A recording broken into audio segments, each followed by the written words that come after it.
If you're looking to level up your upside down balance work, handstand walking is the next logical progression. They're great ways of building shoulder stability, core strength, and also just a heck of a lot of fun.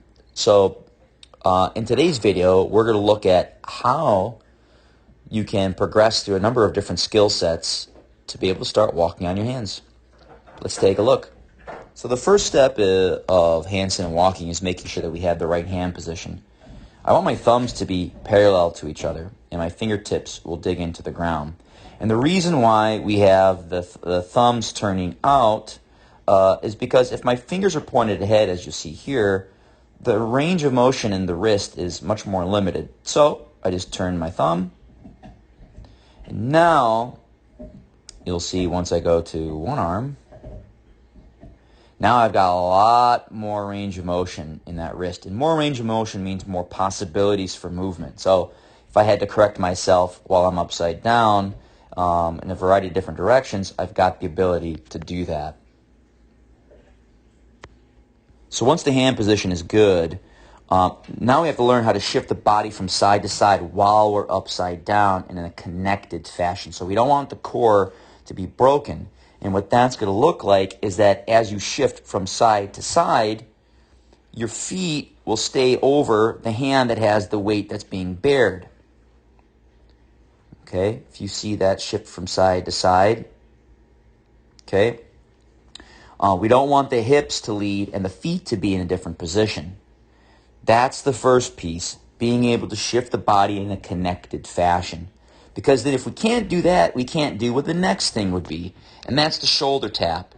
So for the shoulder taps, what we're going to be doing, we're going to start in the same position, but then I'm going to take my gaze and look at my hands. And from there, what I'm going to do is I'm going to try and lift my hand up off the floor and touch my shoulder while I shift my weight from side to side. Okay? That's the next step. You have to be able to shift your body weight and lift the hand up off the floor in order to do that, to start moving forward. Now that you have an understanding of how to shift your weight from side to side and also being able to bear your weight on one hand while that weight has shifted over, now it's time to start dabbling in the movement pattern of handstand walking. And we can do that by eliminating some of the fear behind the movement, the fear of kind of falling back onto our bodies in an open floor. So the next progression, or the first progression of that, would be to do a handstand walk attempt to a wall. All right, so we're going to kick down to a handstand, and we're going to move a couple little reps to the wall. Let our feet fall into the wall. Okay, and you can progressively move further and further away, knowing that you're going to be walking towards the wall to catch you in case you feel like you're going to collapse.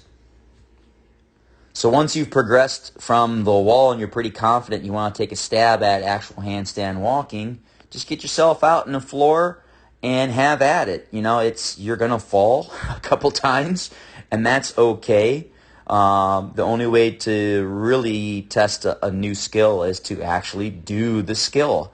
But hopefully this video has provided you with a number of different progressions of how to set yourself up for success with this particular skill movement. If you've got any questions about these types of skill movements or anything to do with strength and conditioning, please email me at brian@steelworksstrength.com.